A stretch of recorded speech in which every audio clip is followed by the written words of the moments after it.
Hallo zusammen, mein Name ist Ina und ich zeige euch heute, wie ich diese Sesambrötchen gemacht habe. Wasser, Milch, frische Hefe und Sirup wird oder Agavendicksaft, was ihr da habt, wird einmal verrührt. Und dann kommt da noch 80 Gramm Joghurt rein, Dinkelmehl und Dinkelvollkornmehl, Salz und Butter. Ich hatte jetzt kalte Butter in Stückchen, ihr könnt auch Butter schmelzen und dann dazugeben.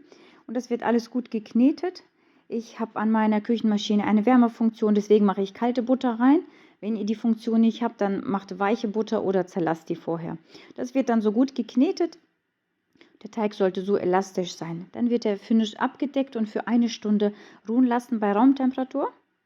Je nachdem, wie warm es bei euch ist, so dass er sich sichtbar verdoppelt hat. Dann kommt das auf die Arbeitsfläche und wird je nachdem, wie groß ihr die Brötchen haben wollt. Hier habe ich jetzt in 16 Stücke gemacht, aber wenn man 18 macht, dann ist das so perfekte Portion, gerade für Grundschulkinder oder Kindergarten, fürs Pausenbrot. Und ich lasse gerne meine Brötchenteige oder Brotteige über Nacht im Kühlschrank gehen. Das geht aber auch bei Raumtemperatur. Aber das Aroma ist ein anderes, als wenn man das nur für 2, 3 Stunden gehen lässt. Aber probiert es gerne mal aus und dann werden die Brötchen geformt. Ich habe die länglich geformt und dadurch wird es immer wieder zurückgezogen, die Enden wieder einschlagen und dann wieder so zurückziehen, dass auf der Oberfläche eine Spannung entsteht. Und das mache ich dann mit allen Brötchen. Ich habe kein zusätzliches Mehl dafür genommen, weil wir haben da auch viel Butter drin im Teig und deswegen klebt da auch nichts. Dann wird 100 Gramm warmes Wasser mit Dattelsirup oder nehmt einen anderen Sirup, den ihr da habt. Ich mag aber mit Dattelsirup gerne.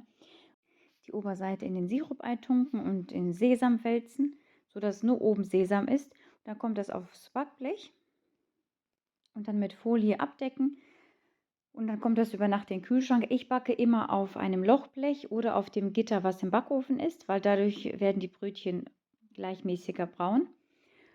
Und am nächsten Morgen habe ich sie dann abgedeckt. Wenn die euch noch nicht genug aufgegangen sind, kommt immer darauf an, wie kalt euer Kühlschrank ist, könnt ihr auch noch mal eine halbe Stunde bei Raumtemperatur gehen lassen. Aber ich habe sie nur 3-mal eingeschnitten und gleichzeitig 2 Bleche bei 230 Grad.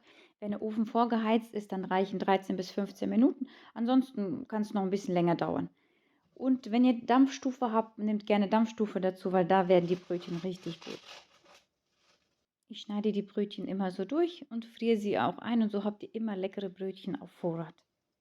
Ich belege die auch gefroren und so haben die Kinder frisches Brot in der Schule.